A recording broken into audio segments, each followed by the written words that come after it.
صفحہ نمبر 264، 264، سیرت النبی جلد اول، حضرت زینب رضی اللہ سے نکاح، یہ ہے سبجیکٹ آج کا۔ اردو زبان میں سرور عالم صلی اللہ علیہ وسلم کی سیرت پر جامع ترین کتاب سیرت النبی صلی اللہ علیہ وآلہ وسلم، علامہ شبلی نعمانی رحمۃ اللہ، علامہ سید سلیمان ندوی رحمۃ اللہ۔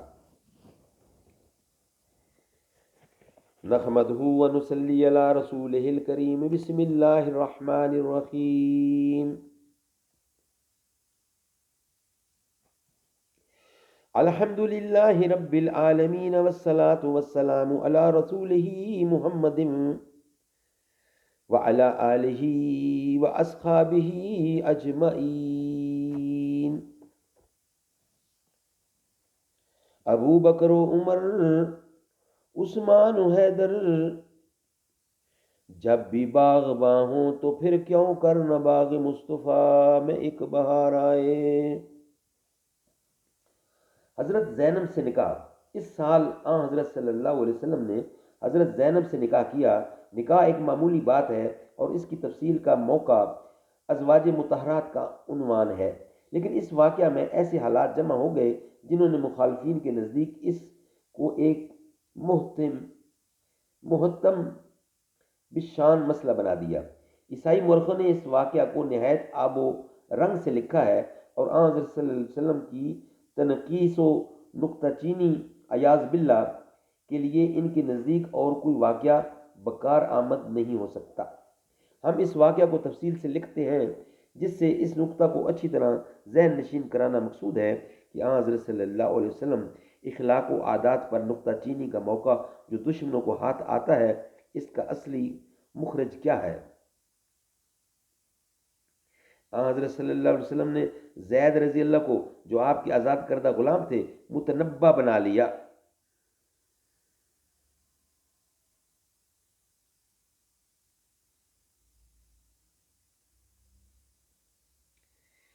جب وہ سن بلوغت کو پہنچے تو آپ نے ان کی شادی حضرت زینب سے کرنی چاہی، جو آن حضرت صلی اللہ علیہ وسلم کی حقیقی پھوپھیری بہن تھیں۔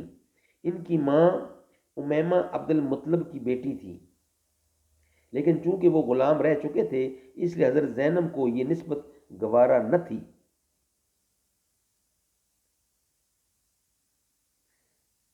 حضرت صلی اللہ علیہ وسلم نے ان کا نکاح اپنے غلام زید سے کر دینا چاہا تو انہوں نے ناپسند کیا۔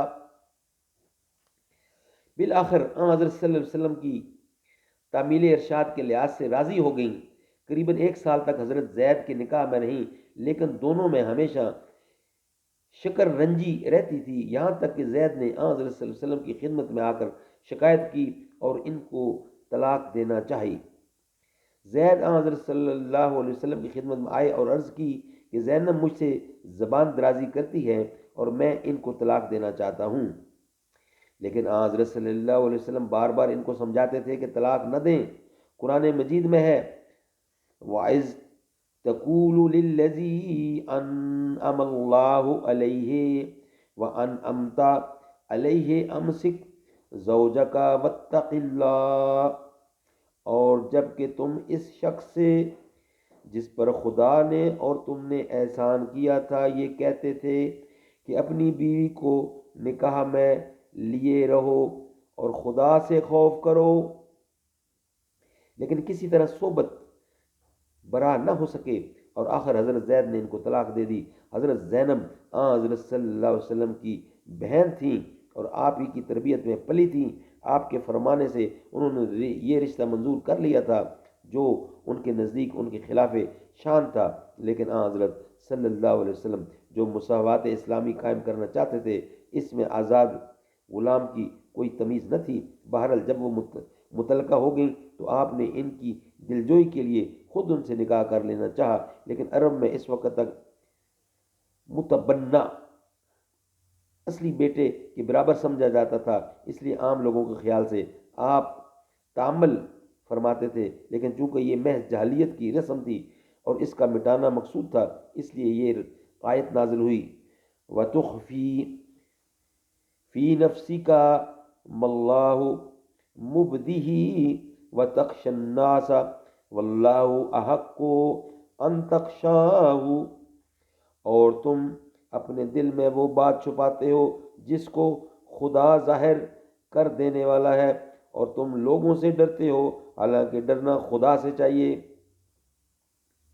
غرض آپ نے حضرت زینب سے نکاح کر لیا اور جاہلیت کی ایک قدیم رسم کو متبنہ اصلی بیٹے کا حکم رکھتا ہے مٹ گئی۔ اس پر منافقوں اور بدگویوں نے بہت طعنے دیے، لیکن امر حق کے اجرا میں متاعن کی اماجگاہ بننا لازمی ہے۔ واقعہ کی اصل اور سادہ حقیقت یہ تھی، مخالفوں نے اس واقعہ کو جس طرح بیان کیا ہے گو سرتا پاک زب افطرا ہے، لیکن ہم کو تسلیم کرنا پڑتا ہے کہ انہوں نے رنگ آہرائی کے لیے سیاہی ہمارے ہی ہاں سے متعار لی ہے۔ تاریخ طبری میں ہے کہ ایک دفعہ حضور اکرم زید رضی اللہ سے ملنے کے لیے ان کے گھر گئے۔ زید نہ تھے، حضرت زینب کپڑے پہن رہی تھیں۔ اسی حالت میں حضرت صلی اللہ علیہ وسلم نے ان کو دیکھ لیا اور یہ الفاظ کہتے ہوئے باہر نکل آئے، سبحان اللہ العظیم، سبحان اللہ مصرف القلوب، پاک ہے خدا برتر، پاک ہے وہ خدا جو دلوں کو پھیرتا ہے۔ حضرت زید کو یہ حالات معلوم ہوئے تو انہوں نے حضرت کی خدمت میں عرض کی کہ زینب اگر آپ کو پسند آ گئی ہو تو میں ان کو طلاق دے دوں۔ میں نے یہ بیہودہ روایت اپنے دل پر سخت جبر کر کے نقل کی ہے۔ نقل لے کفر نباشد، یہی روایت ہے جو عیسائی مورخوں کا مایہ استناد ہے، لیکن ان غریبوں کو یہ معلوم نہیں کہ اصول فن کے لحاظ سے یہ روایت کس پایا کی ہے۔ مورخ طبری نے یہ روایت واقدی کے ذریعے سے نقل کی ہے، جو مشہور کذاب اور دروغ گو ہے، اور جس کا مقصد اس قسم کی بیہودہ روایتوں سے یہ تھا کہ عباسیوں کی عیش پرستی کے لیے سند ہاتھ آئے۔ طبری کے علاوہ اور لوگوں نے بھی اس قسم کی بیہودہ اور روایتیں نقل کی ہیں، لیکن محدثین نے ان کو اس قابل نہیں سمجھا کہ ان سے تعرض کیا جائے۔ حافظ ابن حجر سخت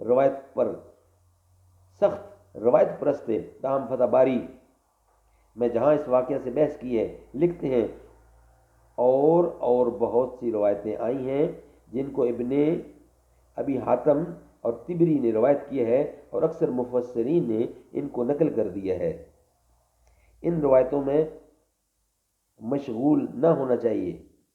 حافظ ابن کثیر جو مشہور محدثین ہیں اپنی تفسیر میں لکھتے ہیں، ابن ابی حاتم اور ابن جریر نے اس موقع پر بعض اسلاف سے چند روایتیں نقل کی ہیں جن کو ہم اس لیے نظر انداز کر دینا چاہتے ہیں کہ وہ غلط ہیں، اور امام احمد نے بھی اس واقعہ کے متعلق انس سے ایک روایت نقل کی ہے جو غریب ہے، ہم اس کا ذکر بھی چھوڑ دیتے ہیں، یعنی ہم نے اس کا ذکر بھی چھوڑ دیا۔